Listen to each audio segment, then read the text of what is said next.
Hello મિત્રો, આજે બનાવી છે સૂકી ભાજી. તો ચાલો શરૂઆત કરીએ બનાવવાની. તો સૌથી પહેલાં મેં લવિંગિયા મરચાં લઈ લીધા છે.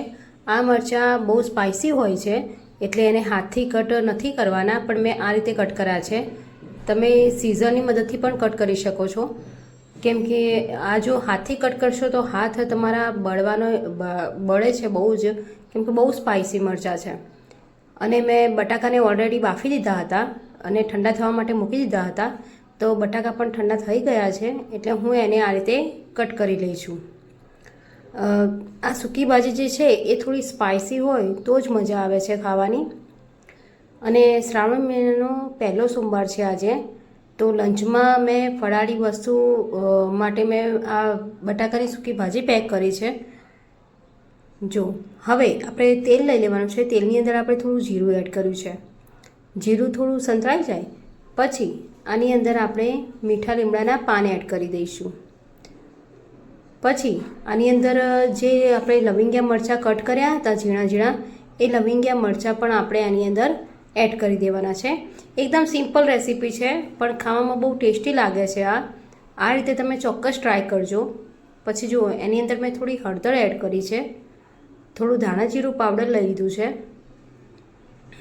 પછી બટાકા જે છે કટ કરેલા એ બટાકામાં એડ કરી દીધા છે. પછી બરાબર આને મિક્સ કરી દેવાનું છે, જેથી આપણો જે મસાલો છે એ આમાં બરાબર કોટ થઈ જાય. પછી એમાં થોડું મીઠું એડ કરી દીધું છે મેં. ફરી પાછું આને થોડી વાર હલાવી દેવાનું છે, જેથી જે મસાલો છે એ બરાબર આપણે બટાકા ઉપર મિક્સ થઈ જાય એના માટે. તો સૌથી પહેલાં બધાને તો શ્રાવણ મહિનાના સોમવારની શુભકામના. બધા મને કહેજો કે કમેન્ટ કરજો કે શ્રાવણ મહિનાના સોમવારમાં તમારી ફરાળી આઈટમ શું બનાવી છે ઘરે. અમારે તો આ જ બને છે, કેમ કે બટાકાની સૂકી ભાજી બધાને ફેવરેટ છે.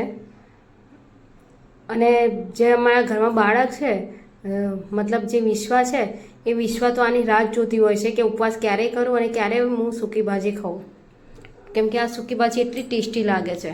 હવે મેં આની અંદર થોડી ખાંડ એડ કરી હતી અને લીંબુનો રસ એડ કર્યો છે, કેમ કે જે સૂકી ભાજી છે એ થોડી ખટમીઠી હોય તો જ એનો ટેસ્ટ મસ્ત આવે છે. પછી મેં આની અંદર કોથમીરના જે પાન છે એ પાન એડ કરી દીધા છે. આમાં કોઈ વધારાનો કોઈ મસાલા એડ નથી કર્યા, પણ તો પણ આ સૂકી ભાજી એકદમ ટેસ્ટી લાગે છે. તો જો આપણી સૂકી ભાજી તૈયાર થઈ ગઈ છે. હવે હું લંચ બોક્સમાં પેક કરી રહી છું. તો તૈયાર છે સૂકી ભાજી.